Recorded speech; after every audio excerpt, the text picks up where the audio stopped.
જય શ્રી રામ, હું છું જયમીન પટેલ, તમારી ઘરની દુકાન. કઈ ભૂલચૂક થઈ હોય તો માફ કરજો. આપણો ઇન્સ્ટાગ્રામનો છેલ્લો વિડીયો છે, બરાબર?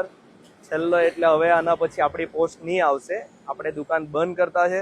બંધ એના સારું કરતા છે કે 9 વાગી ગયા, 10 વાગે ઘરે જવાનું, પણ ઓફર તો ચાલુ જ છે આપણી દુકાનમાં. આ અમે 9 લઈને આવેલા છે. 9 એટલે કોઈ પણ જાતની ફોન પર, ટીવી પર, એસી પર કોઈ ઓફર નહીં. આ ઓફર ડાયરેક્ટ તમારે રૂપિયાનો સિક્કો આની અંદર નાખવાનો. આ બાઉલમાં જો રૂપિયાનો સિક્કો 2 વાર જશે તો 32 ઇંચની સ્માર્ટ ટીવી ફ્રીમાં. 32 ઇંચની સ્માર્ટ ટીવી 2 વાર રૂપિયાનો સિક્કો જવો જોઈએ, અને 1 વાર રૂપિયાનો સિક્કો જશે તો 501 રૂપિયા. આ ઓફરનો જેટલો બને તેટલો લાભ ઉઠાવો, અને સાથે આ ગિફ્ટ તો છે જ. તો આ ઓફરનો લાભ ઉઠાવો. તમારી ઘરની દુકાન, ચાંદની ચોક, નવસારી. આ વિડીયોને 10 જણને શેર કરો, ઇન્સ્ટાગ્રામની સ્ટોરી પર મૂકો, અને ફ્રીમાં ગ્લાસ નખાવતા જાઓ. આપણી ઘરની દુકાન, ચાંદની ચોક, નવસારી, રામાનંદ રેસ્ટોરન્ટની સામે.